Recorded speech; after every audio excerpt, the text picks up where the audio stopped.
order here. Representative Nelson, if you'd be willing to lead us in the Pledge of Allegiance.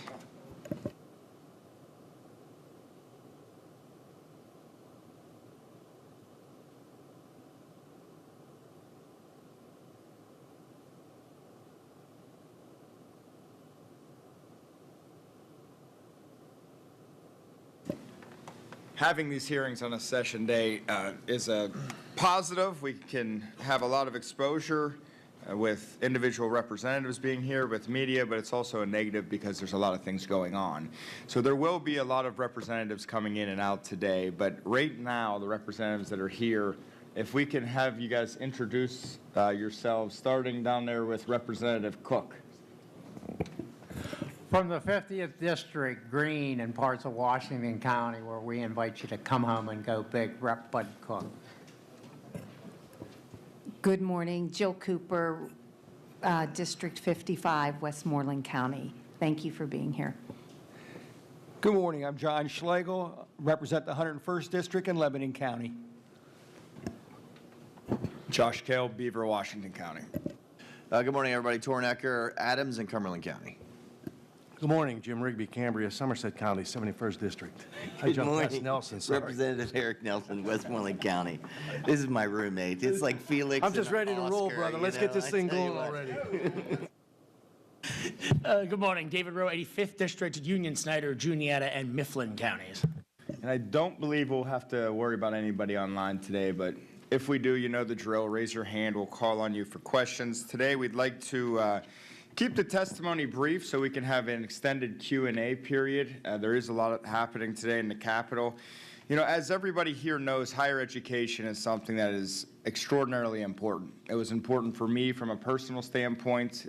I have a career because of the higher education I received. I became a lawyer and really made a living off of that. And that's not just me, that's a lot of people across the board. And every year, the House of Representatives, Harrisburg, the legislative body, puts a lot of resources into higher education with the goal of keeping costs at a reasonable rate, and also with the goal of expanding our higher education opportunity for kids across the board. And every year we see, not just in Pennsylvania, but across the nation, higher education costs going up.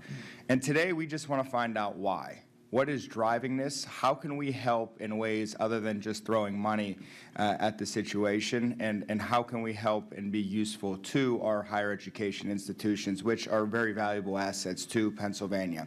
So without further ado, I'd like to open it up to our testifiers here. Today we have Dr. Bolick, Mr. Foley, and Dr. Greenstein.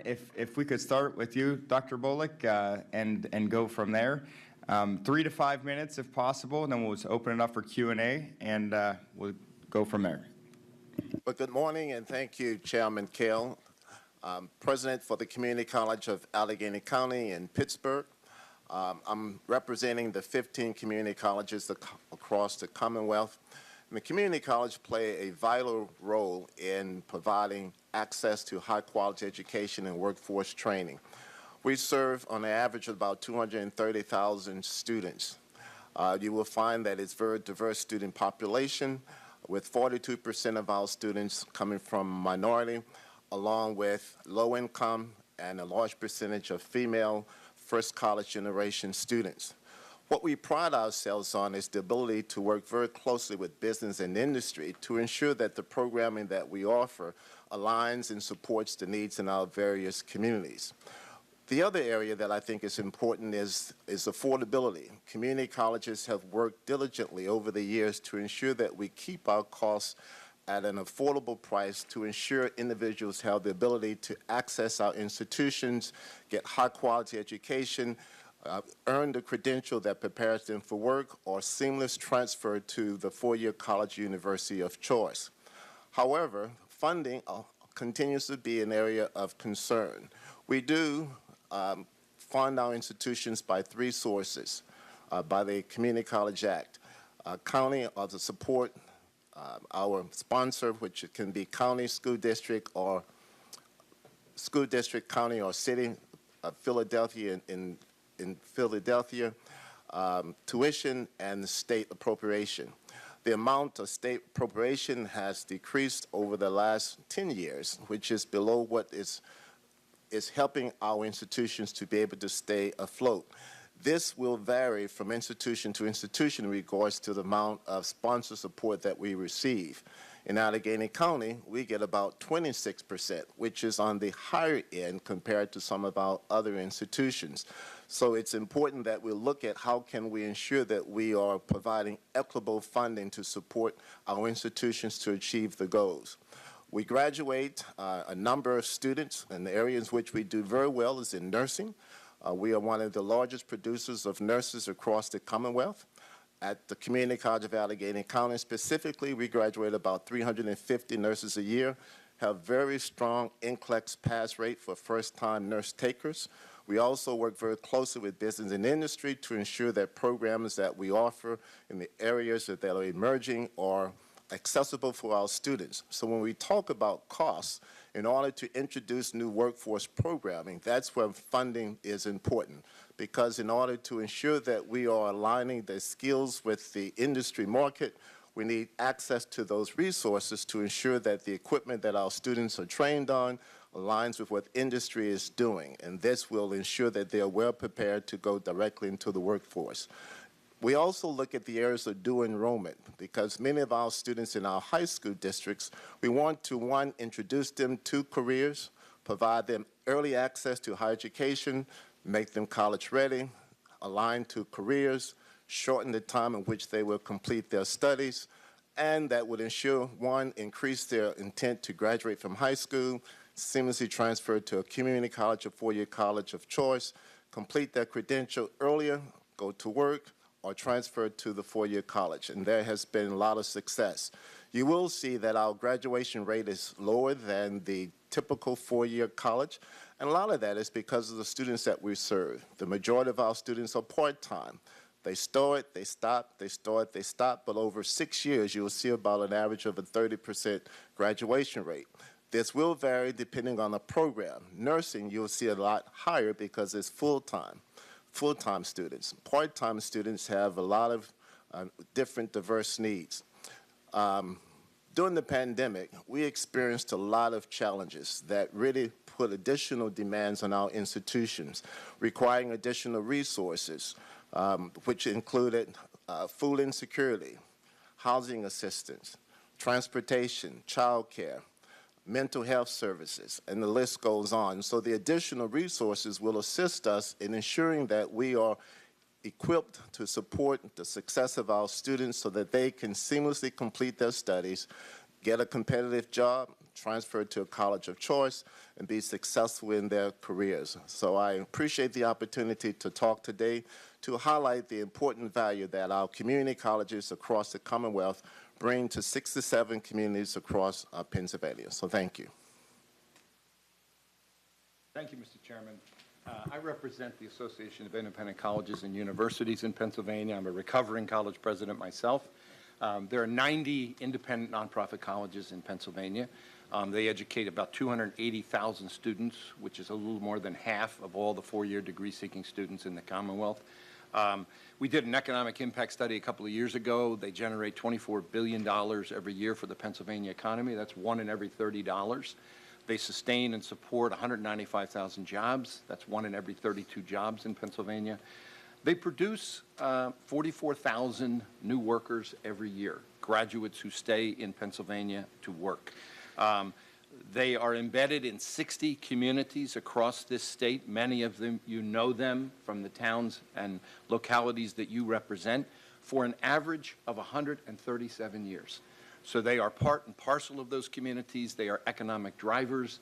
They are community partners. They are philanthropic angels in those communities. These schools get about 9% of the state budget for higher education, the state budget of $1.7 billion. All of it is money that goes to low-income students who choose to attend these schools, about 9%. Quick word on cost drivers. Nothing mysterious here. A college campus is a full-time living environment, and the kinds of costs that we see rising in other parts of our economy, healthcare, technology, All of those sorts of things happen in the higher ed environment as well. There are a couple of unique drivers. You have all had hearings on mental health challenges in the entire education system.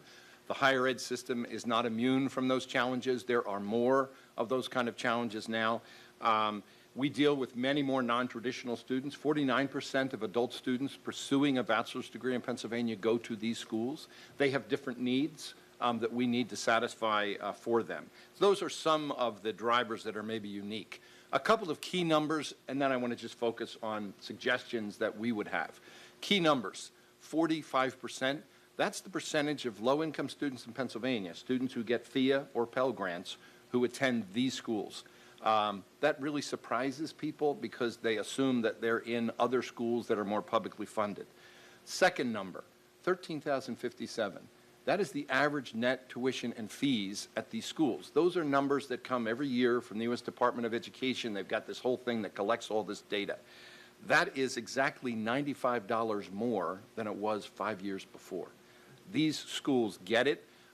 They need to control costs, both because it's the right thing to do, but even more importantly, because that's the key for enrollment. And those, as I said, are IPEDS numbers from the U.S. Department of Education. 0.4%. That's the increase in 10 years in the net tuition in these 90 schools on average in Pennsylvania. And you all know the difference. Sticker price is the published price. Net tuition is what people actually pay after they get their grants, their scholarships, and monies that are forgiven by the institution. 90% of the scholarships the students get in these schools comes from the institution, where they forgive that money up front. George Will had a column about 2 weeks ago in the Washington Post going through all of this. The reason that happens is we as Americans still think that if it costs more, must be better. So you'll see these prices up here, but this is what people actually pay. And that's what the IPEDS data reflects. The chart and the source is in the written material that I submitted to you. So those are a couple of key numbers that I think it's important to have in mind. Suggestions. Most of these are things that we're doing now that you could help us do even better. Some of them are things that you're doing now that we think we could do even more of.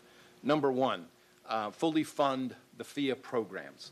The direct grant program, which is the major source of funding from the state for low-income students, you guys have done a terrific job.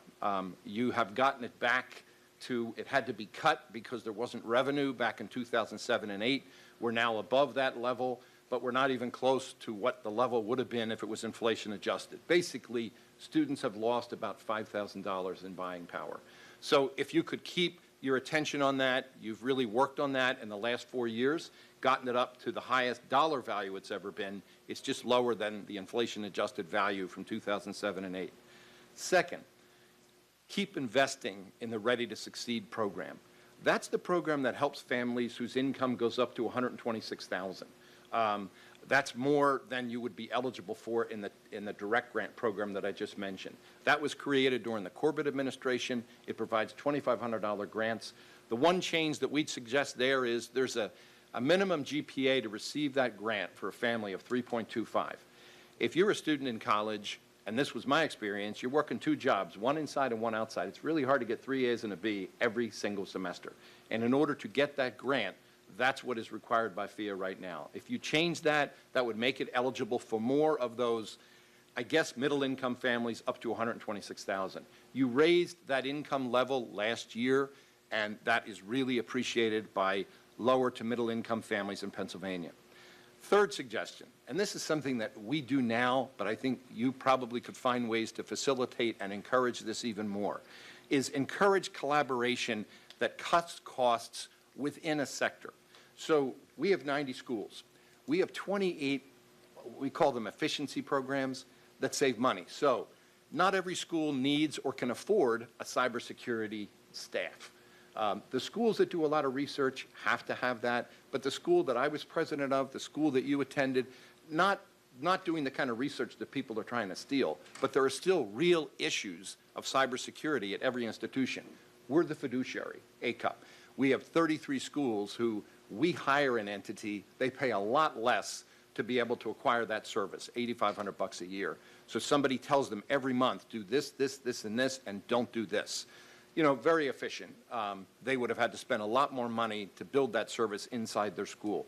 We do the same thing on energy. We have an energy collaborative that a bunch of our schools buy their energy through that collaborative. We can get appreciating rates, depreciating rates every month. We have a multi-employer retirement plan. Small school like the one I was president of, our retirement funds aren't enough to get serious attention from investment firms. But when we put them all together, now we're talking real investment potential. We're also taking a workload off of already overworked HR people in those schools. We have a group workers' compensation plan where a number of our schools self-insure together. We have group purchasing plans. So I think there's a ton of those things that could be encouraged. And we have other examples if you want them. So encouraging collaboration within systems like ours. The fourth one is to encourage collaboration that cuts costs but do it between systems. We have 70 schools that have agreements with one or more of the 15 community colleges. The college I was at had agreements with 8 different community colleges. So we are easing up front. Your credits will be accepted here. We also have some unique programs. If you go to Drexel in Philadelphia after attending a community college, any community college in the state, tuition's cut 50%. Robert Morris has a great program where they have a center just to deal with transfer students. I put some other examples in the written testimony. But I think there are things like that that we can do. Certificate programs. We have 40 schools that do certificate programs where it complements, supplements the degree, gives people an expertise. The state system recently did that with, I think, Google. We have that in a bunch of our schools in a bunch of areas where you can acquire a certificate.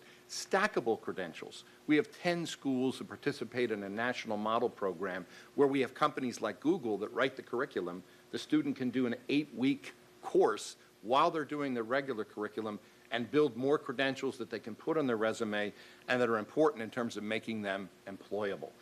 Encouraging those kind of things, I think, is a real positive. Fifth, and the President already mentioned this, encourage dual enrollment. Former Speaker Leader Cutler, 2 weeks ago in the press club, mentioned that his son went to college with 55 college credits in the bank. They were all dual enrollment or AP credits. First of all, when you take them as a high school student, you pay a lot less than if you had gone to the college to acquire that credit. The colleges supplement them. Sometimes the high schools help to pay. But secondly, when you go to that college, those are classes you don't have to take. So your parents are never going to have to pay that money. The legislature used to fund, I think it was $10 million. Anything that you do there is a plus. It shortens the amount of time the students have to be in college and lets them acquire those credits when they're in high school. Sixth, and again, these are things that you're doing anytime you see a chance to minimize regulation that just requires more expenditure at the college level, that would be good.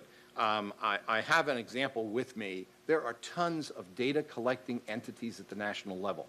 There's a thing called the Scorecard for Higher Education. It comes out of the U.S. Department of Education. If I held it up in front of you, it would take 4 pages to show all the data they already collect from every college in this country.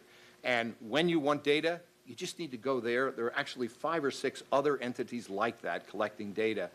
You wouldn't believe how much that costs. At my school, I had one person. His title was institutional researcher. He had to fill out all those forms. Anything you can do to control that would be effective in terms of costs. Two more suggestions. Seventh, when you get a chance, invest in or encourage financial literacy at every level. A million years ago, I was Secretary of Labor and Industry in Pennsylvania. I realized that we had students coming out of a high school who had no sort of common sense about finance. So we started producing a document that we made so that middle school kids could understand this, that started teaching them, what does a house cost? How much money do you need to make to afford a house? What kind of jobs do you need to make that kind of money? To begin financial literacy education earlier so that when people get to college, they have a sense of how to make good decisions. Last suggestion, anything that you do to address affordability in this Commonwealth, include independent nonprofit colleges. They have 45% of the low-income kids. We educate 67% of Pennsylvania's nurses. We educate 40% of Pennsylvania's teachers. We educate 45% of all Pennsylvania's STEM workers, 54% of all Pennsylvania's minority students. Include them because they're doing the job now. They have the best graduation rates and manageable debt loads when they come out. Thank you so much for having this hearing. This is such an important topic, and I hope that these suggestions are useful to you. Thanks very much. There we go. Thanks very much. Dan Greenstein, Chancellor, Pennsylvania State System of Higher Education. Happy to be here. Why Does College Cost So Much? Still a good book by Robert Archibald and David Feldman, if you want to dig in. 2014, a little dated, but still pretty good. I think it's probably the seminal work on the topic. So for your follow-up reading pleasure. Pennsylvania State System, 10 universities, 85,000 students. You own us, so we're yours. And unsurprisingly, 90% of our students come from Pennsylvania. Most of them stay here. Virtually all of them enter into programs of study which track into the highest demand jobs in the state. So we are responsive to our owners and its needs. In the testimony, our business is not that complicated. I laid out our costs. It's largely personnel, facilities, and debt service. And I laid out our revenues. It's in state investment and students. In our case, it's about a 1 to 2 state to student. I spent more time talking about the kind of stewardship, how do we actually, given the constraints both on the revenues and the cost side, how do we try to maintain affordable quality education, and spoke about a variety of things, how we act as a scale matters, so how we act as a system to reduce our cost, whether through shared procurement, shared academic programming. Not everybody can teach Celtic poetry on their campus, but across the system, I shouldn't have used Celtic poetry. It's my favorite because we don't teach it, and so nobody gets offended when I mention it. But anyway, data science, data mining is very expensive because of the cost of experts. So not everybody can have a full complement of fantastic data scientists, but if you work together across the schools, you can in fact build substantial programs. And that's true in any areas. And we've used shared programming and will increasingly to ensure that students anywhere have access to program opportunities anywhere in the state. So that's a great, and that's actually the biggest cost saver is probably shared programming. But there's also shared appointments. Not everybody needs the top-notch CFO, but schools working together, or business, or institutional researcher, but working together, you can hire quality people who work with and for you. Shared services, we do have a whole bunch of them, from labor relations to payroll, et cetera. Facilities management, we're aggressive in our elimination of underutilized facilities through a variety of means, ensuring that we're managing our footprint to our size, put it that way. So there's a bunch of scale matters, so we leverage our scale in order to achieve economies, and then you can invest more into the students and their outcomes. Transparency and accountability is absolutely critical.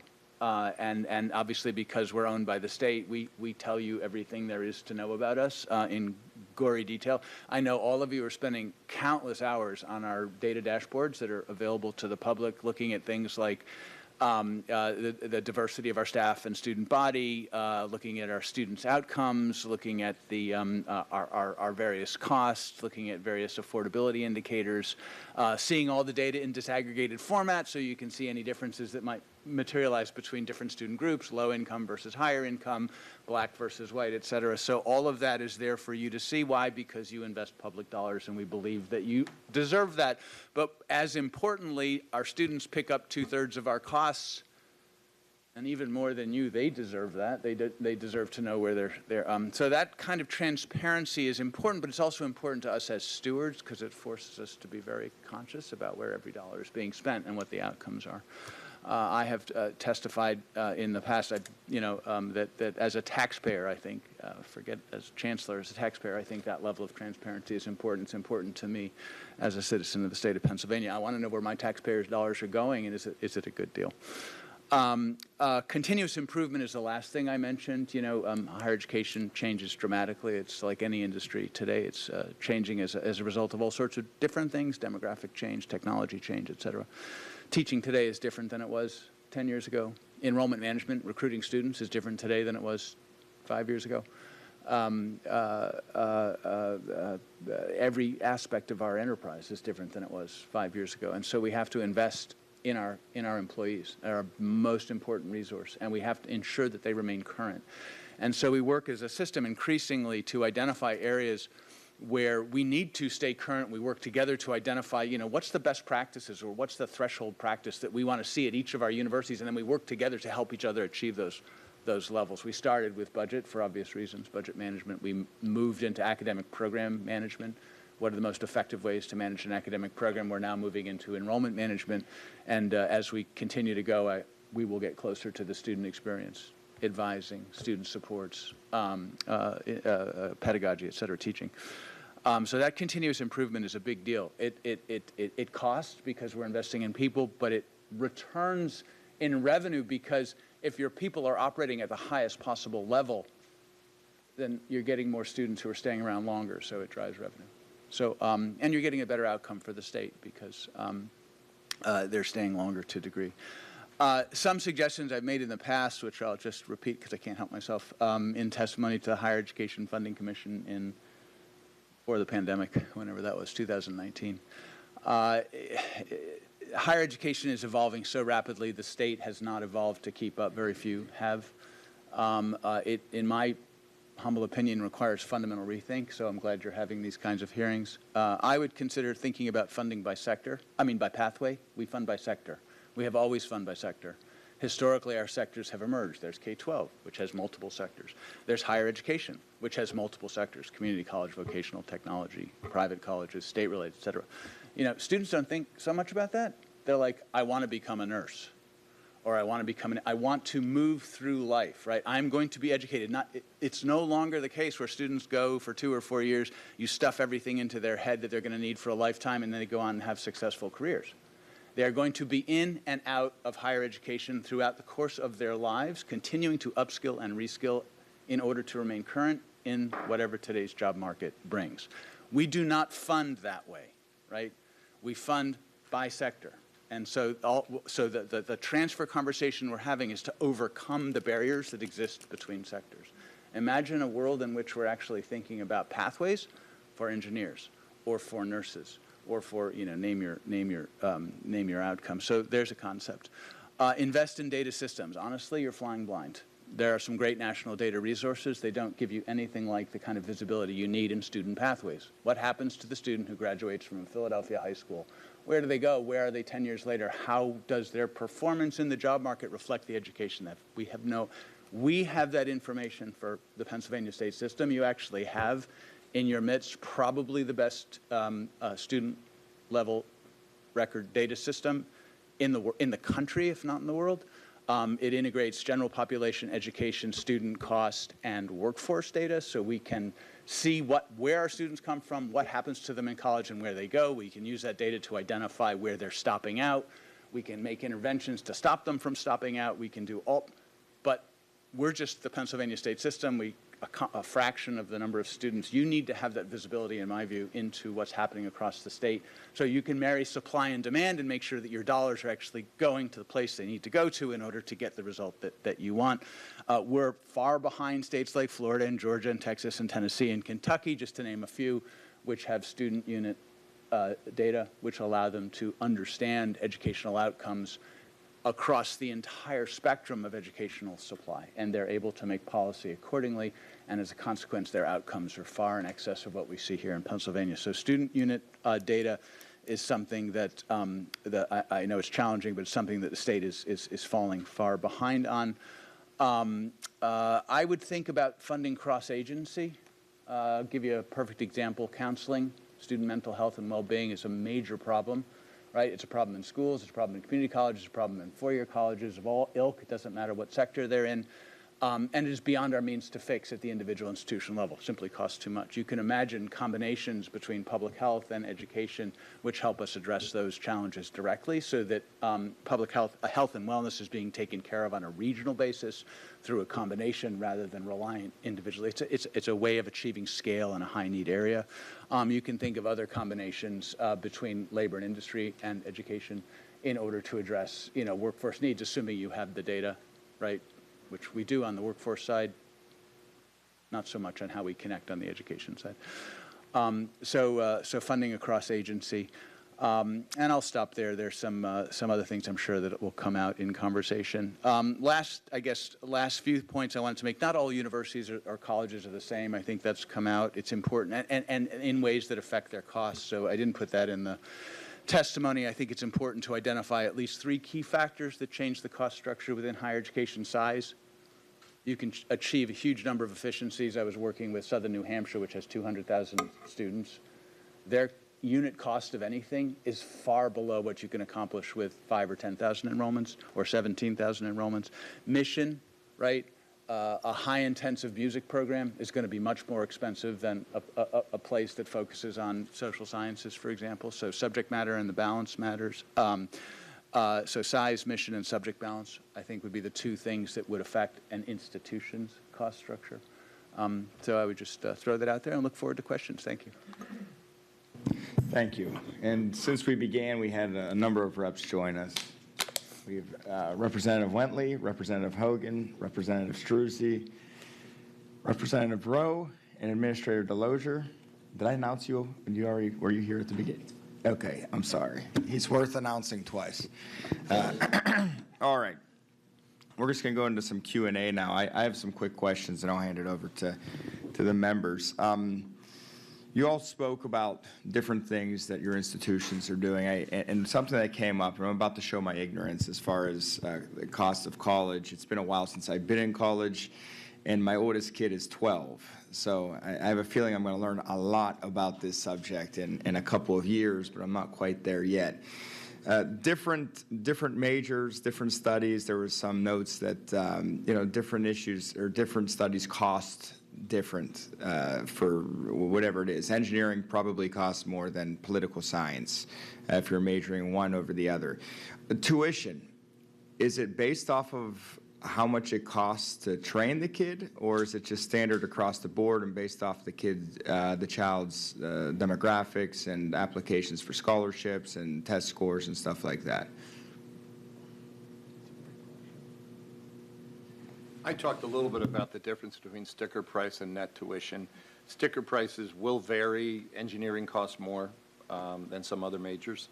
But the real issue is, what is the net tuition? What are families actually paying? And that's what you're going to want to know when your kids get ready to go to college. How much is we going to pay of this? How much are we getting from the school? How much are we getting in scholarships, et cetera, et cetera? That doesn't vary as much by program. And institutions will have very different ways of dealing with. They'll deal with that. Some will charge differentially, some will not. Some will tuition discount differentially, some will not. Again, it's not a complex business. The key in an organization where it's more than one program, it's not, every program doesn't need to make money. It's a portfolio approach, and the key is to come out $1 ahead. $2 okay too, but we're not here to make money. And if you go to one of our dashboards online, I'm happy to point it to you. You can actually see, we can go down to the course level, to the section level, and tell you whether a section is making money or losing money, net financial impact, we call it. And we can roll that up by discipline, by major, by any number of means. And what you'll see is, what it allows us to do is to look at, it allows universities to look at their own portfolio and to see whether or not their portfolio is net positive or not. And where it's not net positive, where it's net negative, as it was in some of our schools, you can adjust the portfolio, dial back on things which are losing or up on things that are making.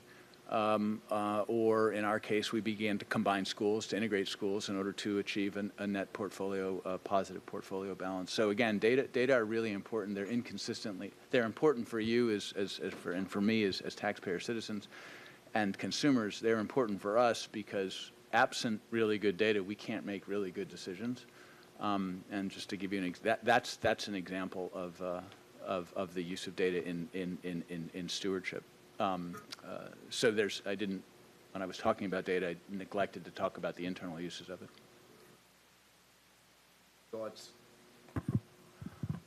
In regards to community colleges, of course, it's an integral part of our budget, and we look to see what do we need to balance our budget. Some of the cost is offset by fees, so it may vary depending if you're in nursing. There may be increased lab fees to cover the cost. If you're in a general studies, of course, the fees would be a lot less. But community colleges average allows a student to see affordability. Many students come through with Pell, so it allows the tuition to be covered significantly by state, federal dollars or FEA dollars, depending on the program of study. But I think the key is how do we keep it low? It's an integral part for balancing each of our institutional budgets. And CCAC is number 15 out of 15, so we've done a good job in maintaining that.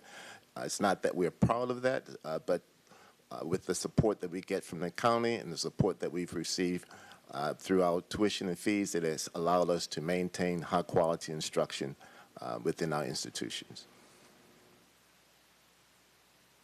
On average, and Mr. Foley, this might be a little more difficult for you to answer considering your broad range of representation here today. But on average, what does it cost to educate a child for a year at your schools?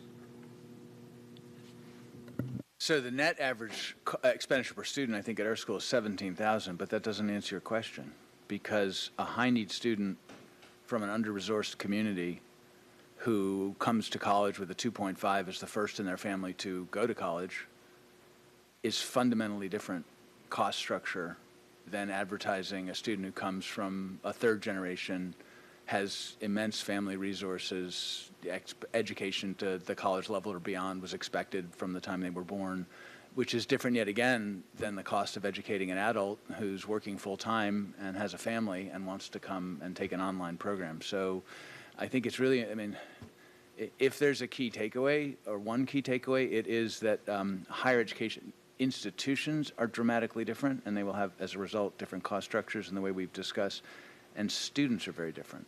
It's not a one-size-fits-all model. And so to President Bullock's point, the university has not just a portfolio of academic programs, it has a portfolio of student segments or different markets that it's serving, and it has to balance those needs because they are different markets. It's hard for someone who's not deeply immersed in higher education to understand that it's not like a water hose. You don't just point it to the next person and they get wet. It's a much more nuanced, highly personalized in a business, and it's interesting. And I'll shut up. Because, you know, we haven't talked about this. The state has an enormous gap. I saw some data the other day that by 2035, we will be 690,000 workers short for the number of jobs that we have, which of course is a fiction because those jobs won't be here because the workers aren't, right? But 690,000 is a lot, right? That's, I mean, we'd have to really boogie between now and then to make up, and this is workers educated at the post-secondary level. The only way we can make up that number is with students who've been underserved in higher education, low-income, rural, students of color, et cetera, right? So these are students who are the most expensive to educate. Not because they're bad, they just require a whole different degree of support, et cetera. It's a different kind of business than we've all been in. So in order to get them through, the average cost of getting a student who's underserved through and the kind of numbers we're gonna need is gonna be higher than the cost of educating, you know, a handful of very affluent third and fourth and fifth generation college goers. Go ahead. We can't actually answer that question because that data exists. And you could, getting the IPEDS data from the U.S. Department of Education, you could take each of these sectors and find out what is their sticker price and what is their net tuition and fees. That's the fungible one. That's the one that goes up and down. So we have really expensive independent nonprofit schools, but the average is $13,057 for tuition and fees. This is a chart, it's in your materials, you know, out of the U.S. Department of Education. The blue line, and you can see it's just straight across, that's the net tuition and fees over 10 years. That data is available now. You could segment it any way you want, you know, by our sectors or what is the average for the whole state, you know, et cetera, et cetera. Dan is right that the cost is going to vary tremendously on the needs of the students and in some cases the capacities of the students. If you have a young parent in your program, we have schools that are specifically designed to help a young family get through college. It depends on what those needs are. But the tuition and fees, that's the fungible element. Room and board costs the same almost anywhere you go. It's between $8,000 and $10,000. In any of our sectors, it costs the same. It's the tuition and fees that matter, and that data's there. Your staff could get you that for every one of these schools in Pennsylvania. And just to And I build on think that go ahead. To build on that point, it's not the cost of getting them in, it's the cost of getting them out with a degree, right? Now, look at those costs. That's the total amount that you're spending per degree, not per enrollment. Now we're pushing the numbers into the 40 and 50,000 in some schools And because the stopout rates are so high. Yeah. So the question is, what are you interested in? Access? We were all interested in access in 2003, 2004, get more people in the door.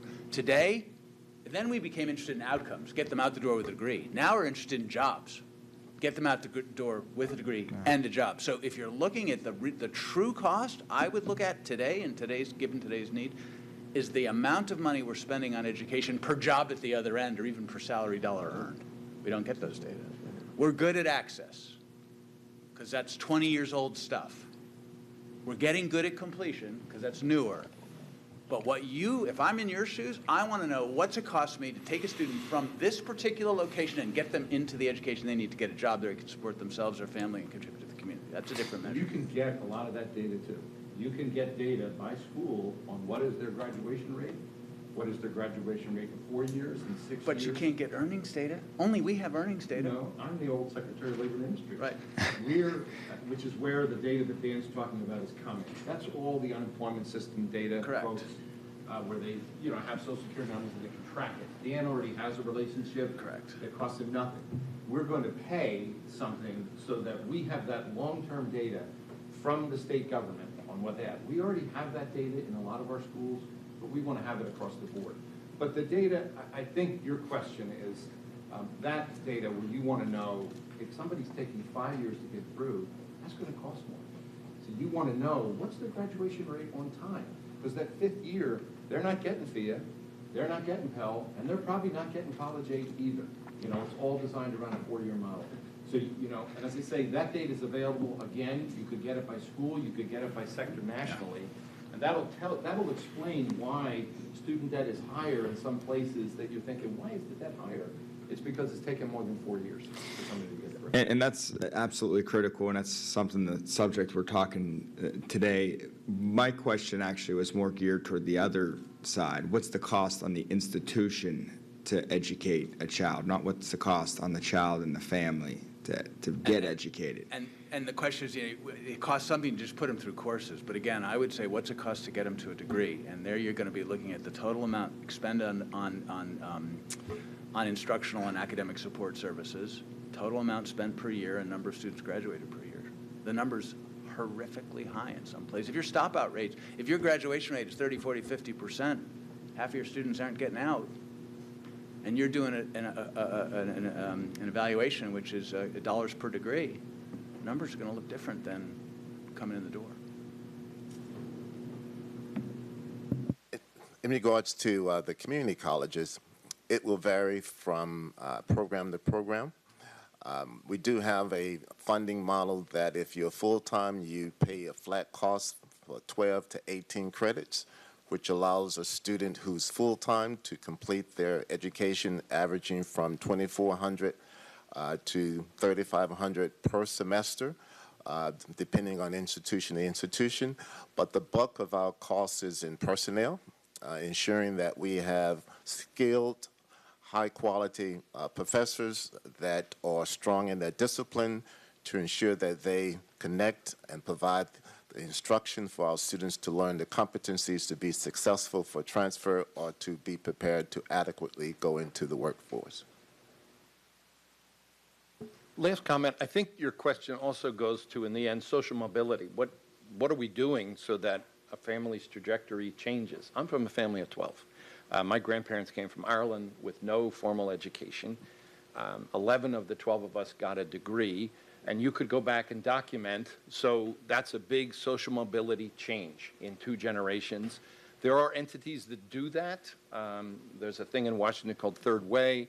Georgetown has a graduate program, and they measure that, and they measure it for Pennsylvania. These schools do pretty well.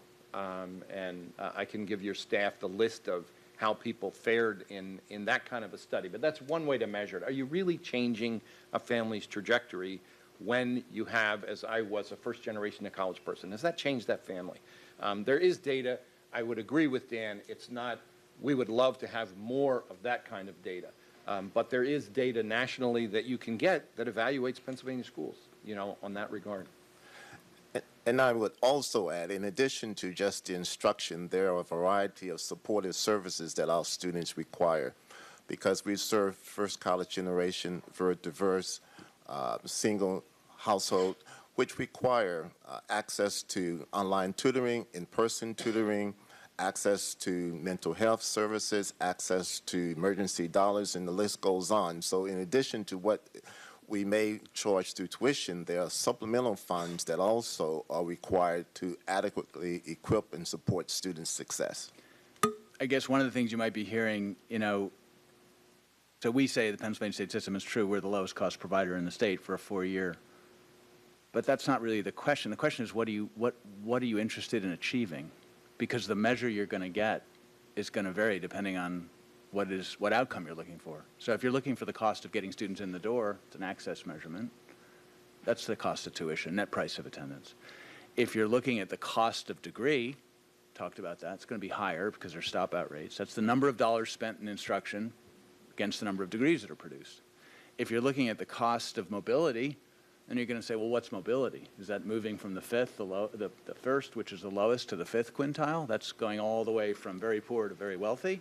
Or are you okay with the one-hop move? But whatever, you can do that if you have the data. You can do that analysis too. But I think that one of the challenges, at least that I'm aware of in the state of Pennsylvania, is that absent some alignment on what you're actually looking for with respect to public dollars in higher education, it might be hard to get the results you need. So, and again, back to the Higher Education Funding Commission, my emphasis is on what's the goal? What's the policy goal you're trying to accomplish? And once you've got the policy goal in mind, you can then begin to think about the investments that you want to make to achieve that goal. But those are different, and they will have different cost structures associated with them. If that makes sense. Representative Nelson. Thank you, Mr. Chair, and thank you for having this hearing. I know it's been, here in Harrisburg, the funding is still one of those pending issues as we're looking at completing out this budget year. There's been some excellent testimony today, and I really appreciated your reference to FIA. I'm a strong supporter of FIA and investing directly in students, empowering those students and families to pursue on their path. But what struck me the most from the data is important, as you were mentioning, is where our students are going now in Pennsylvania, with 230,000 at community college, 280,000, 80,000, 85,000 at our PASHE schools.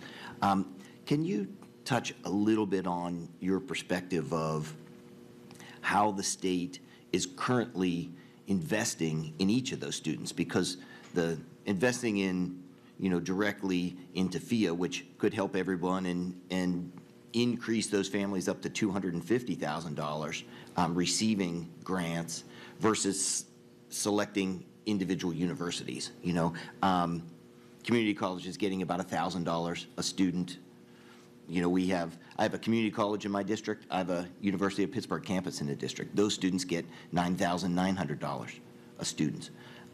My community college is potentially just breaking even. University of Pittsburgh posted $310 million profit last year of record, 470 the year before. As Pennsylvania is looking to try to achieve outcomes and change for individuals to connect them in the workplace, can you talk about and touch on this potential shift that we're on to investing more in FIA versus continuing the model of selectively investing at different levels?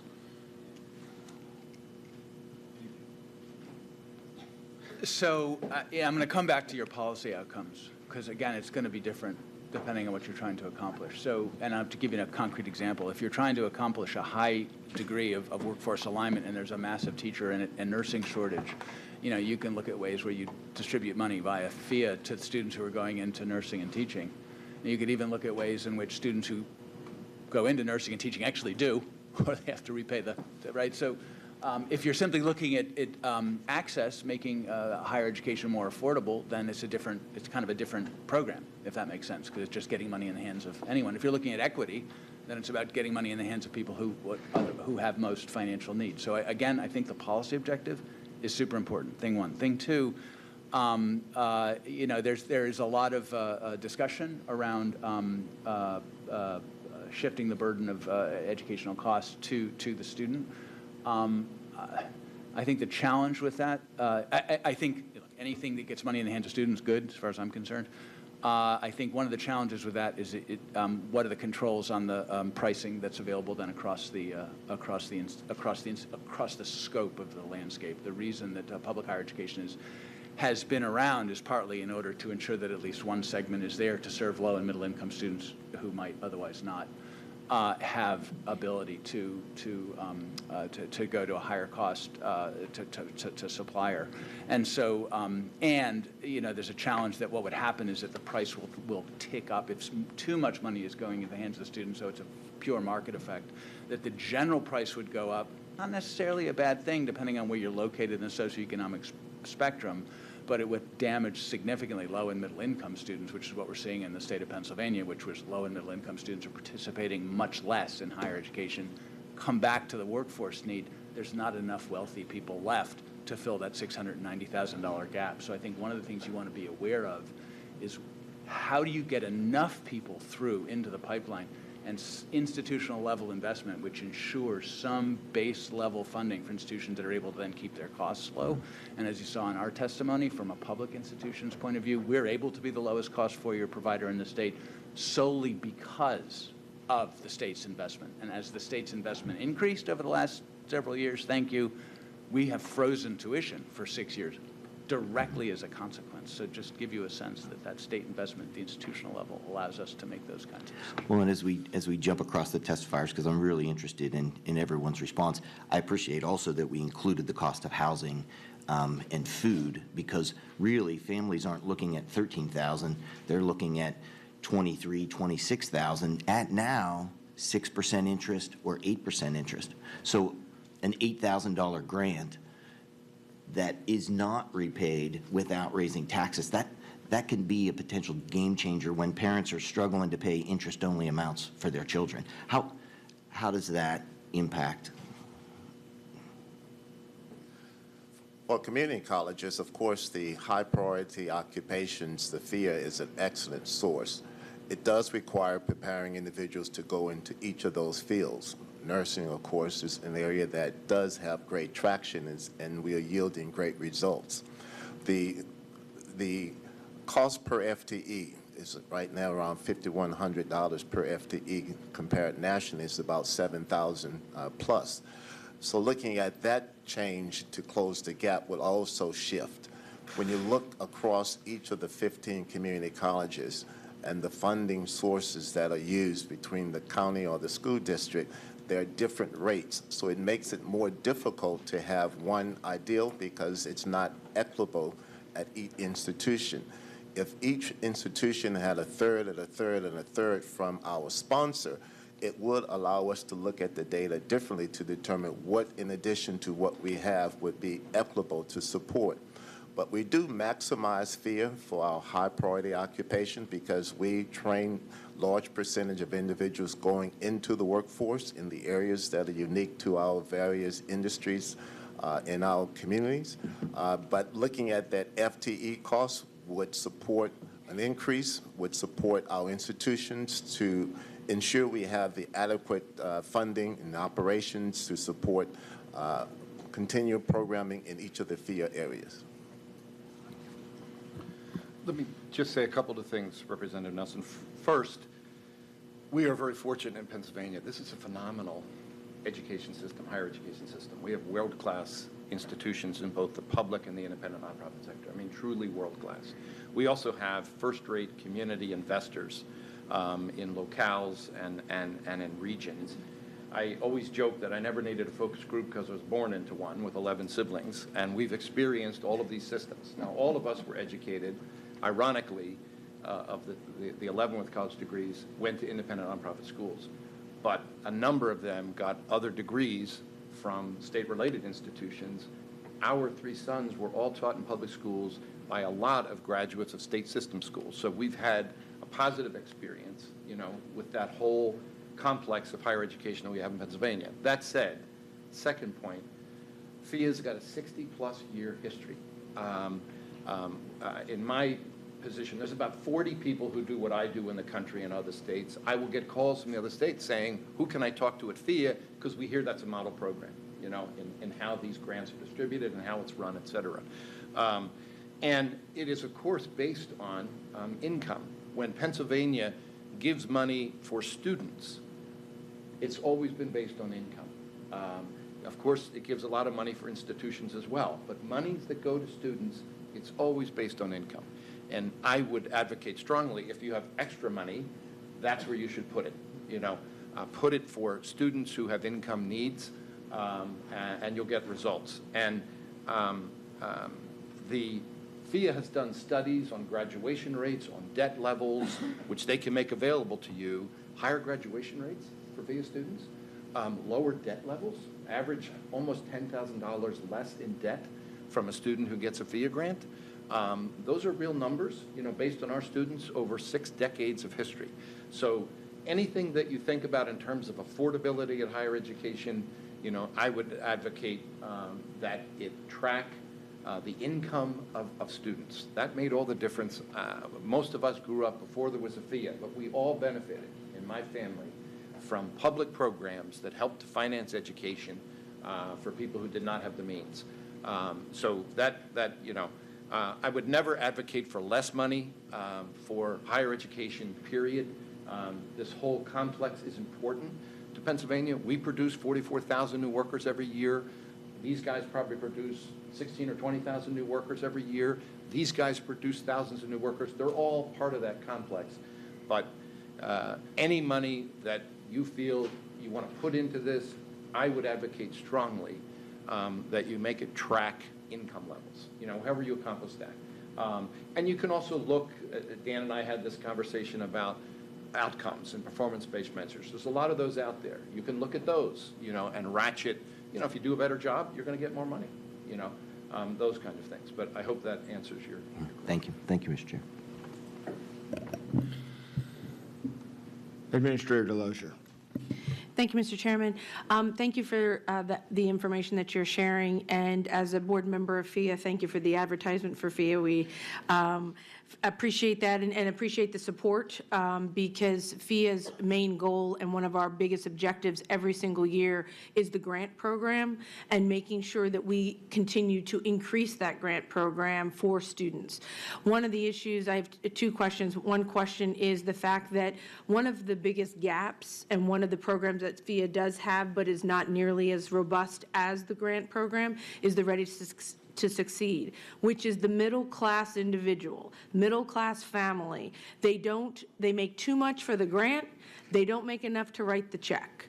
So the issue that it hits, you know, a lot of our folks in the state is that middle-income family that, again, is excluded from a lot of the programs that are out there. And that's been one of my pushes at FIA is the Ready to Succeed, because it recognizes that most families have 2 incomes. Most families are, you know, when they have workers, are going to be over that grant threshold. If you have 1 income, then you might very well be in the grant area or whatever. I agree with you 1,000% that any dollars that go need to look at income, 1,000%, but we also need to recognize that not always the lowest income are the ones that are in need. We seem to forget about the ones that are just over that, and they really have nowhere to turn. So that cost, my direct question is there data, and maybe FIA has it and I haven't asked, is there data that shows how our children and how our students, I shouldn't say children, obviously not all of them are children, two in college, I recognize, I keep making them children. How are they paying for college? What is the makeup of how many get Pell Grants? How many are paying with FIA grants of any sort? How many are doing Ready to Succeed? How many are doing private funding with interest rates at 13%? How many are looking at FIA's new loan program that beats, that is very, very competitive and beats the federal percentages? Do we have the breakdown of how our students are paying for college?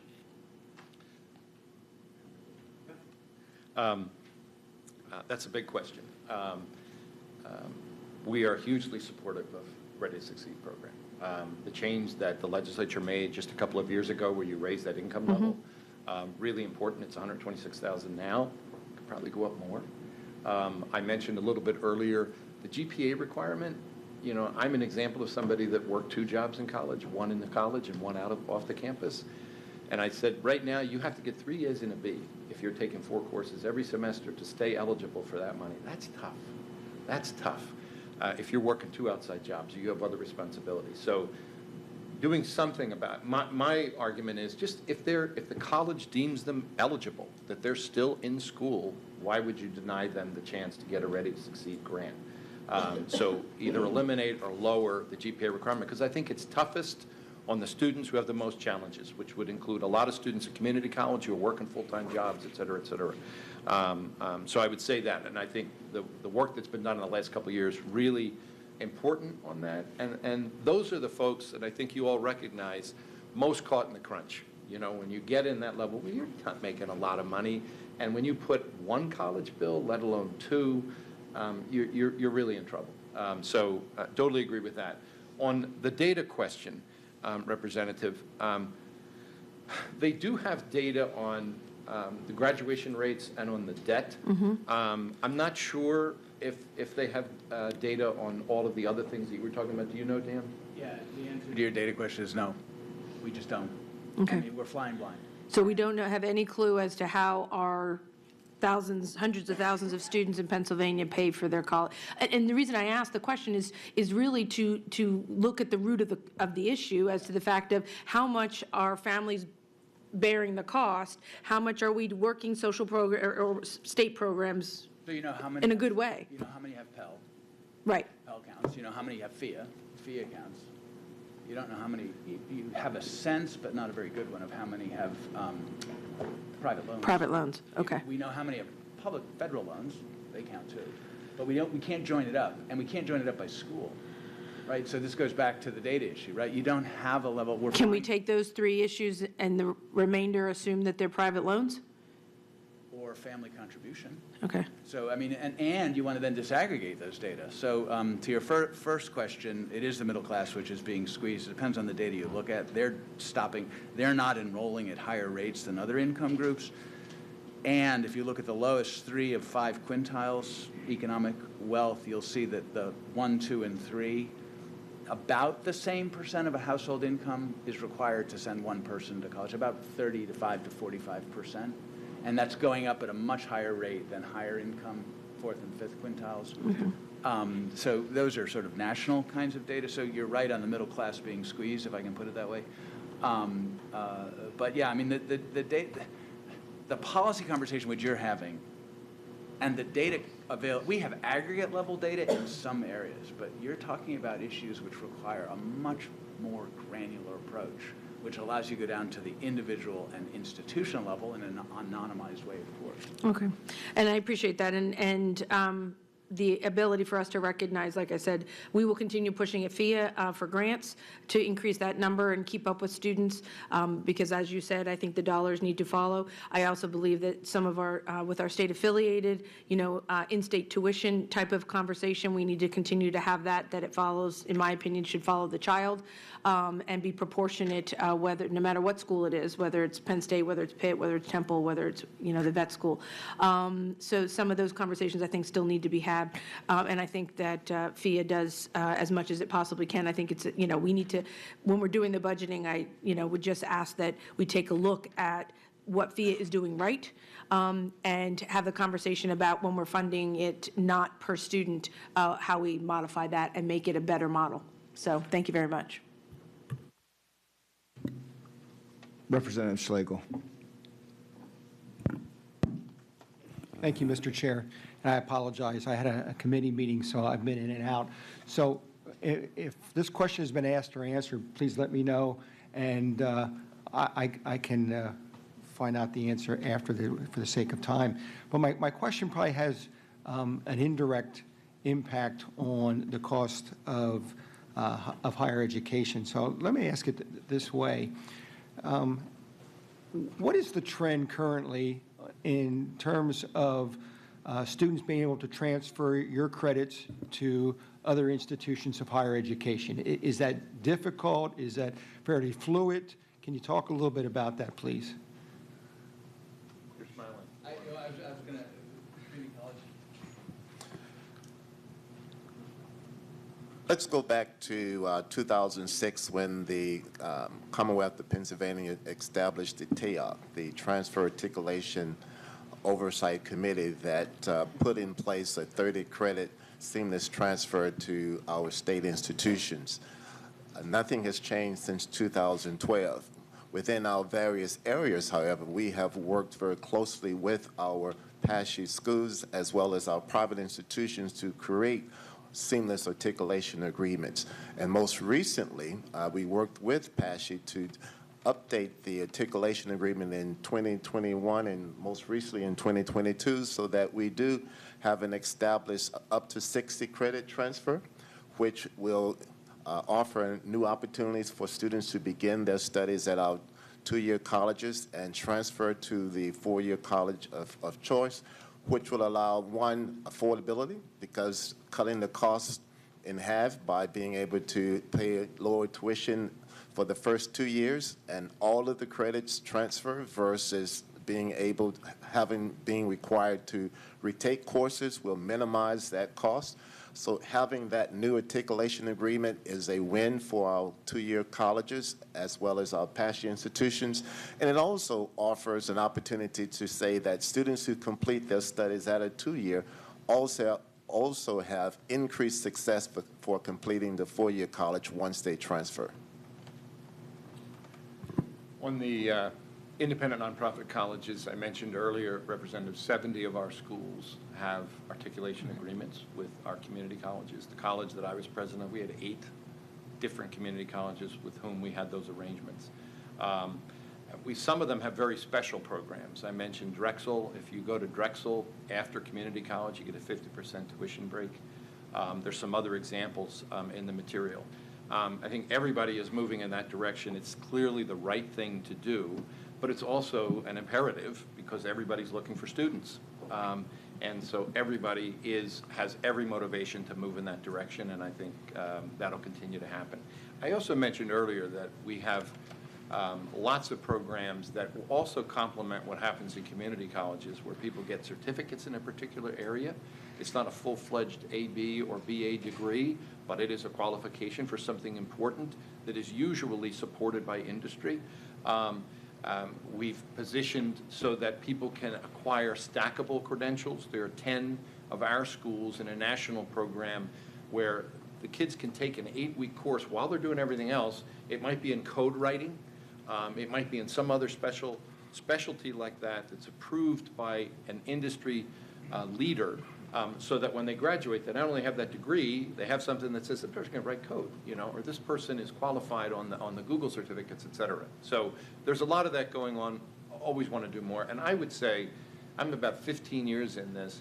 It's substantially improved, I would say, in the last 8 to 10 years.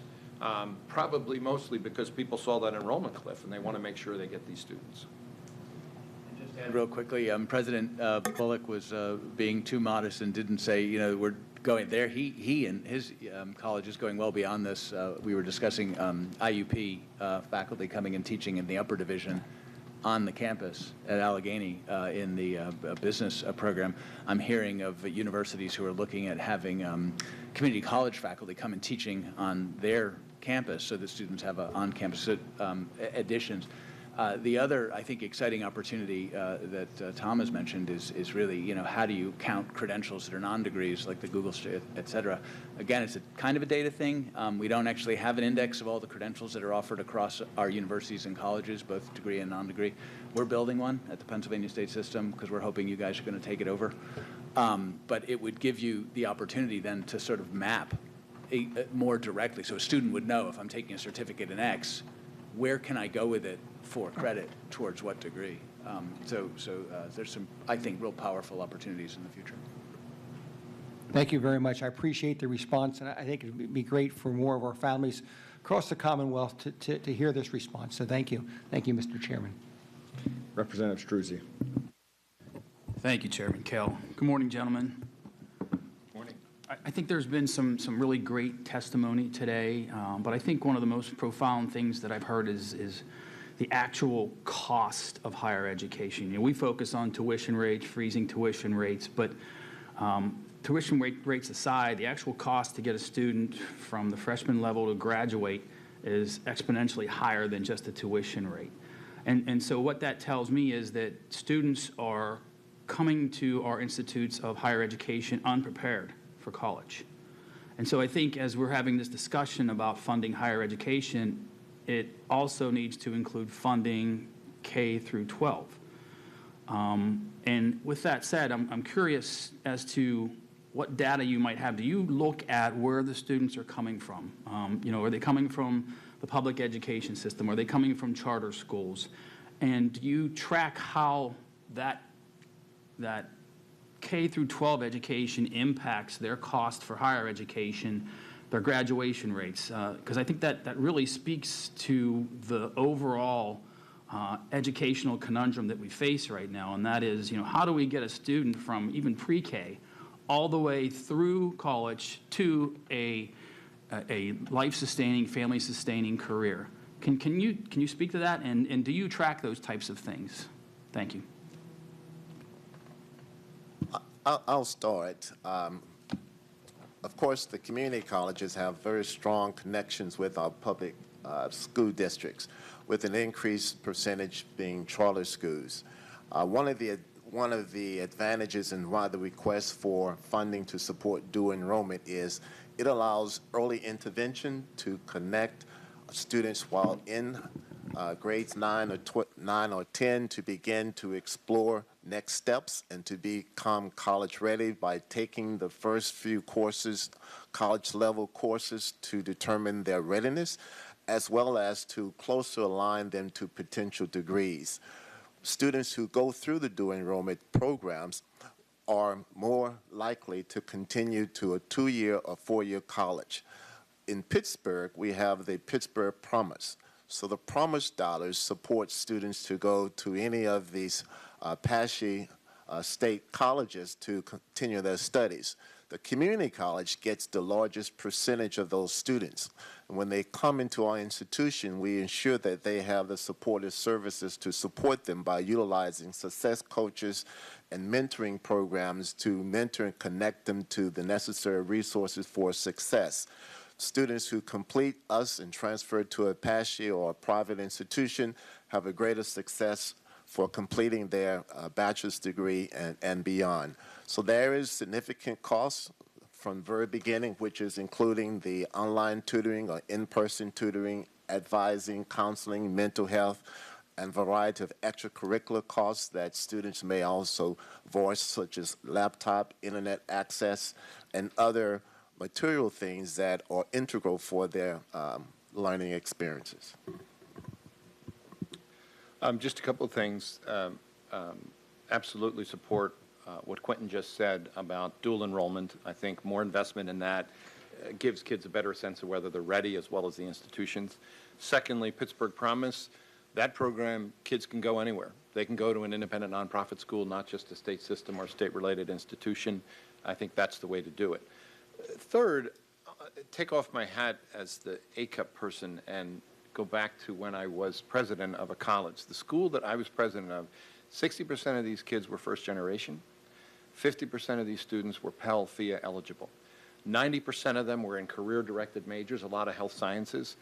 But there are, as Quentin just said, there are other things you have to deal with. I, again, went to college with parents who hadn't had that opportunity, and there's a lot of things you just don't get, that you don't understand.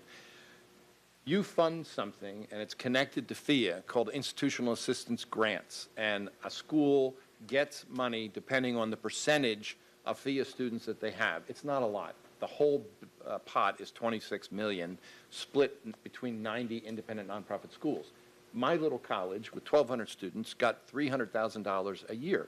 Well, that funded 3.5 positions in what we called our Student Success Office, whose total job was to focus on the first-generation low-income kids and get them to the finish line. So you're doing something now. It's not a lot of funds, but trust me, it makes a difference. My little college was named one of the 4 engines of opportunity in the country when they first came out with this whole scorecard thing.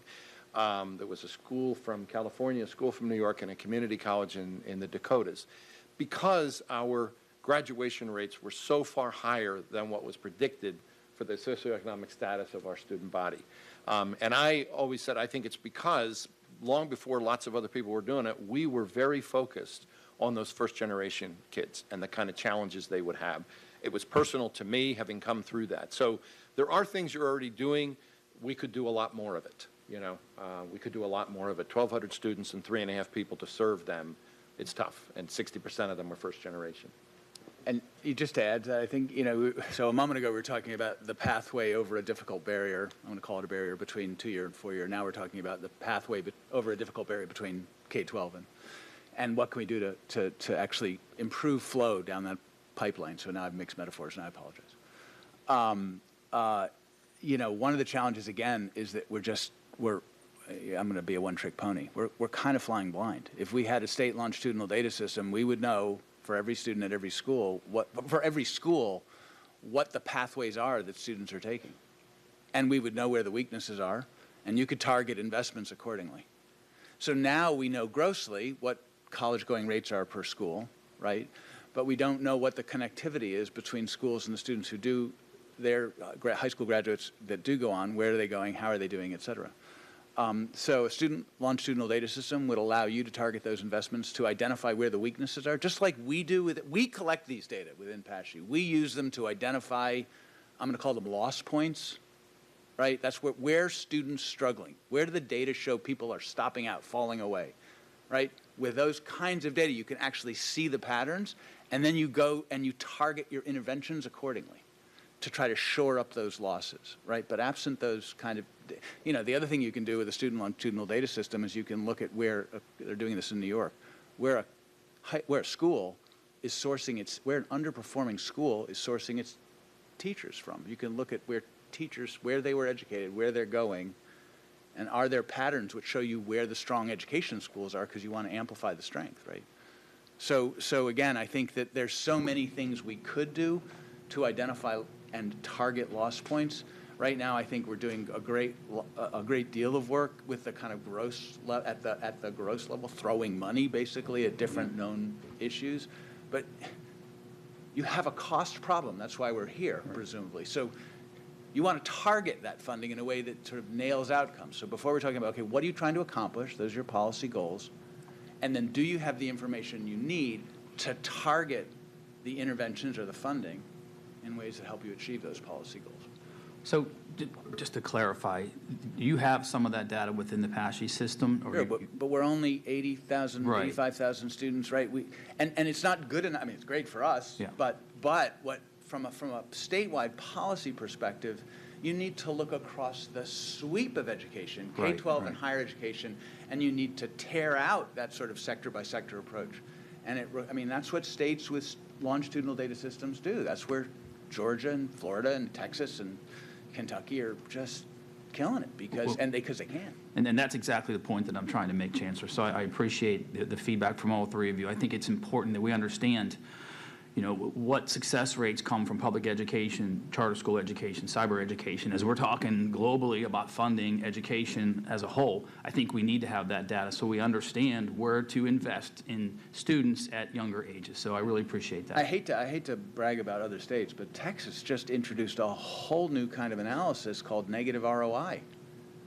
The state is now able to see where they're investing money and not getting bang for the buck, and they're measuring bang for the buck in terms of students who are paying a certain amount of money out of their pocket in terms of tuition and not achieving in salary what they could have, would have, right? So how many students who are graduating at significant expense? At some places, it's 40 and 50+% of students who are not able to repay their investment in the tuition and fees. That's a problem.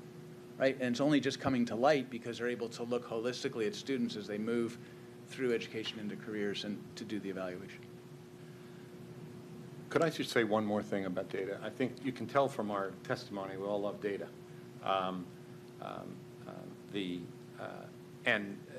It helps to measure everything. Everything costs money. I work with 90 schools. The vast majority of them are like the school that I was at. 1,200 students, a mixture like that. We had one person who did institutional research. So anytime we applied for a grant, that person had to come up with all the data. Anytime anybody asked for data, the U.S. Department of Education asked for tons of data. It takes 4 pages to actually get the list of all their stuff. And there are other sectors that probably are more robust in that. We're for it because any data that you collect, graduation rates, debt rates, the students, whether they're low income or not, the numbers look good for these independent nonprofit schools for a lot of reasons. But of the $1.7 billion that you authorize every year for higher education, $1.4 billion goes to our publicly funded institutions, which is fine. The total amount of money that goes to these 90 schools with 280,000 students is about $180 million. And that all tracks the low-income FIA students, and then that 26 million that tracks them that we run the success programs at. So just know, as you look at this, everything has a dollar figure. I mentioned in my testimony, to beware of unfunded mandates, and that's something that these schools that are doing God's work, educating 60% first generation, 50% Pell Kids, have one person doing this. So if you look at something like that, please think about what is the impact. And as I say, we love it because our numbers are always good. Our numbers are always high, but we don't have a whole system in every school. The big schools have it, but 70 of our schools are not big schools. And a high return on investment for that investment in privates and community colleges where the data infrastructure is, forgive me, probably collectively the weakest. It's essential in today's world. You can't imagine an industry or a business that doesn't run without business intelligence.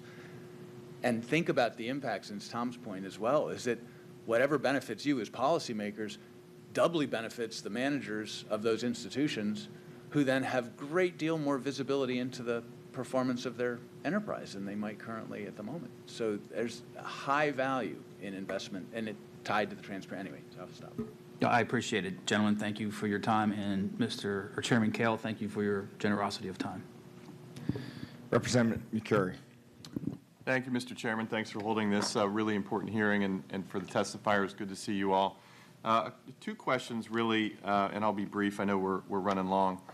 The first one is about student value and return on investment.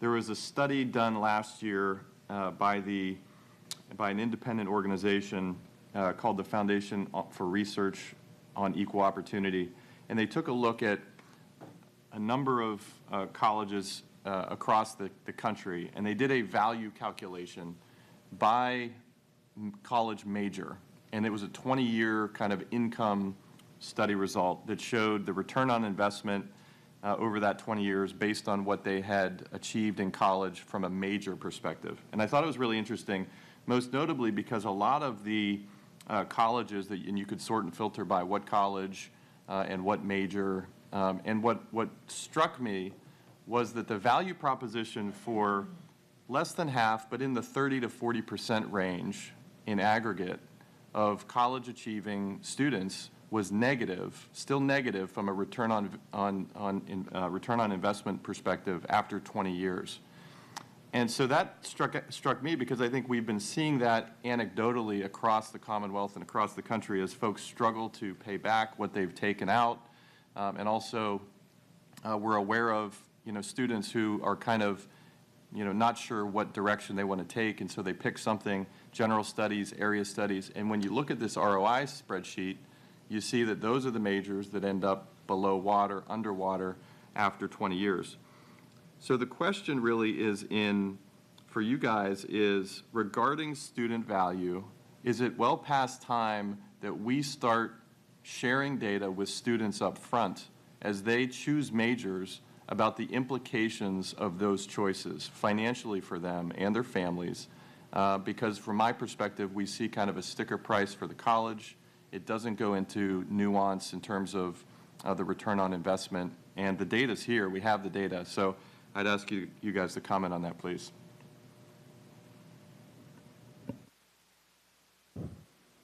You raise a very, very important point. And one of the areas in which we've looked at to address that is to provide up front a clear description of the various career options. How long does it take to complete the career or the credential? What's the earning that you'll get by completing the credential? And then what's the exact job placement? And if you go on each of our institutions' site, you should be able to identify each of those breakdowns. This helps to inform the students early on when they're making a choice to know that if I major in general studies, what is that going to offer me? If the intent is to transfer and go beyond just the general studies, it has a greater chance that it's going to be successful. If you connect it to a career program, you're going to find a completely different yield and return on investment that the student will benefit from.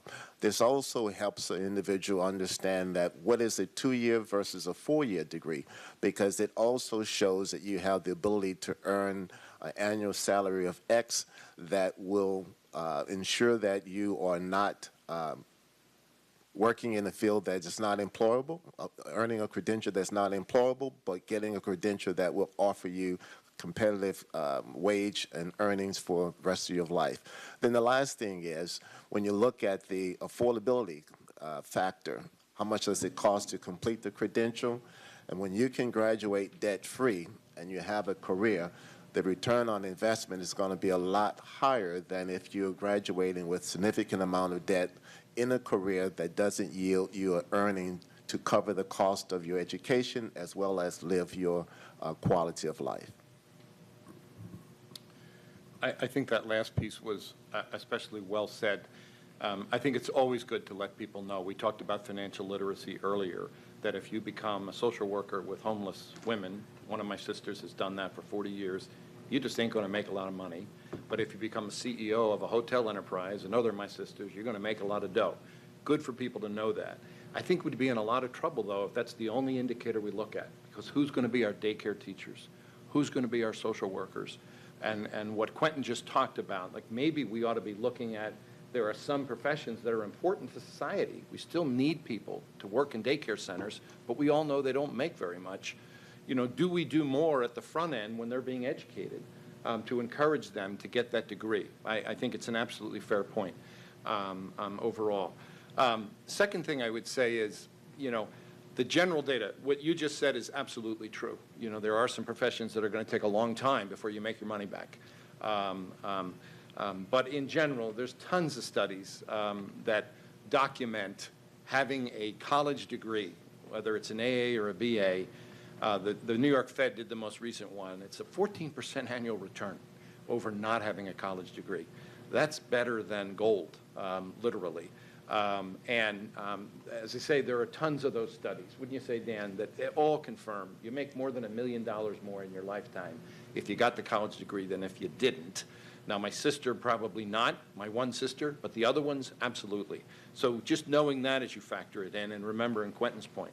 The last thing that I would say is we have a pretty smart group of students, and I think in general administrators. In Pennsylvania, the schools that I work with, 68% of these kids are in what are called career-directed majors. Nothing fancy. It's business, health sciences, computers, et cetera. 68%. State system, it's the thing that I saw, it's almost exactly the same. It's about 68%. State-related, it's a little higher. I think it's 73%, because they can put up a major on logistics that we're just not big enough to do a supply chain management major, you know. But they are thinking about that, but they need to think about it more. But I think your point is well taken. As long as we remember what Quentin said, if we only looked at that, we'd have no social workers and no daycare workers. You know, we have to be worried about that side of the equation as a society. Yeah, thank you, Thomas. And I think the more we talk about it in the terms that, you know, realistically, a daycare worker or, you know, a teacher is not going to make what that business CEO is going to make, but they need to know that up front in transparent terms. And if at all possible, I think that then becomes a policy conversation of should that tuition be discounted in a way that the business degree may not be because of the lifetime earnings expected to make sure that folks can go into those needed professions. It's a conversation worth having.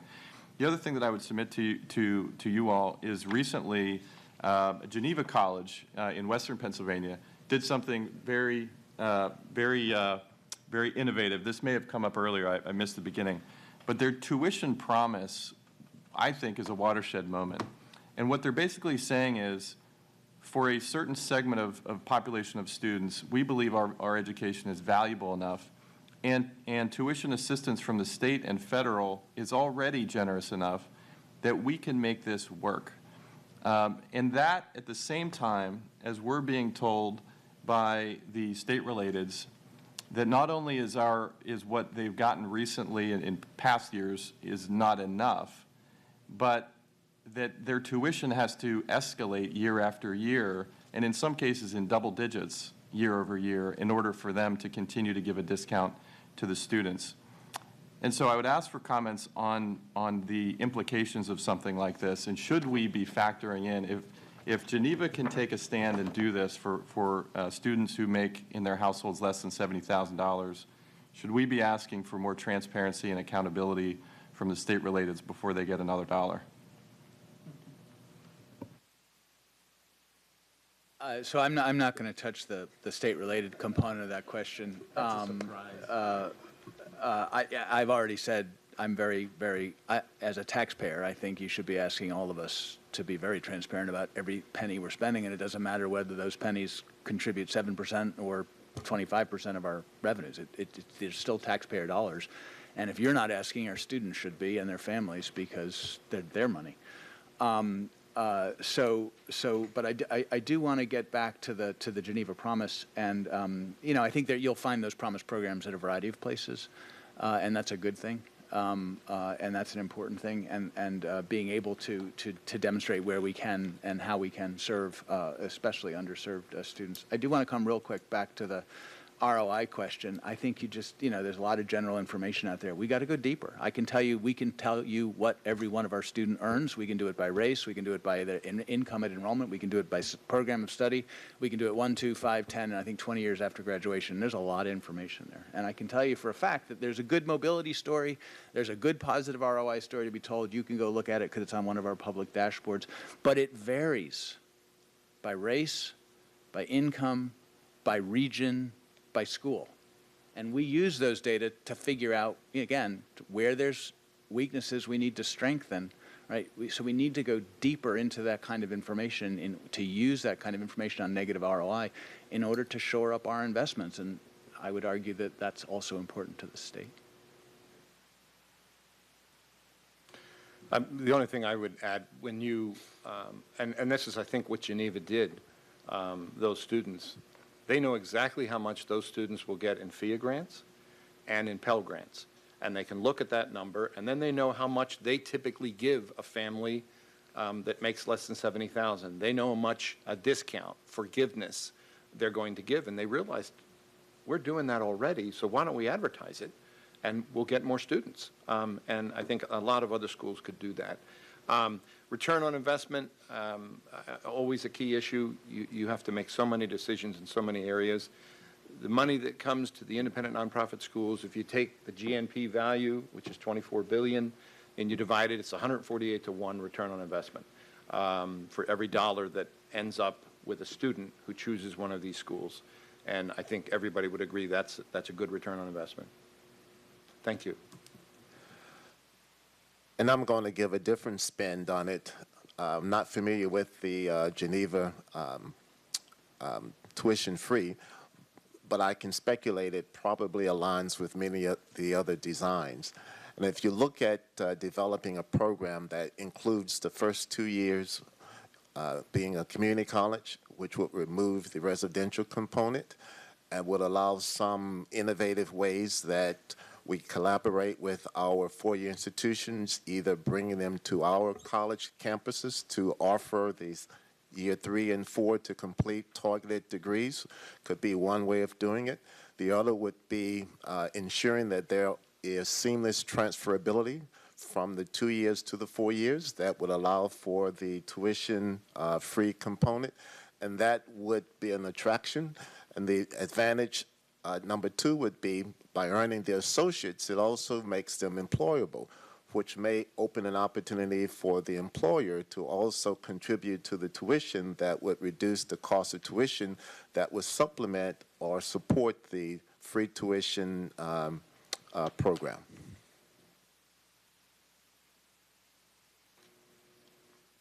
Representative Nelson for the second time. Yes, as we're beginning to wrap up and draw to a close, Pennsylvania is a big ship, you know, 5th largest state in the nation. We heard of other states and best practices that are larger than us and smaller than us, that are evolving, that are improving, and they're seeing good results. And then you mentioned the Pittsburgh Promise. You know, I've heard from people with the Pittsburgh Promise about their support for direct-to-student grants. My question is, you know, in order to implement change, we're looking at a 4 or 5 year phase in or phase out. What happens if nothing changes? Because the Pittsburgh Promise is going away, and those certificate programs, those next steps, to be able to tell a young person maybe in a struggling school, if you graduate, this is here for you. If we take no action and continue on our path, what do you see? Paschy took considerable action and changed their path, and that was a very hard undertaking. What if Pennsylvania just continues to play ostrich and does not implement any changes?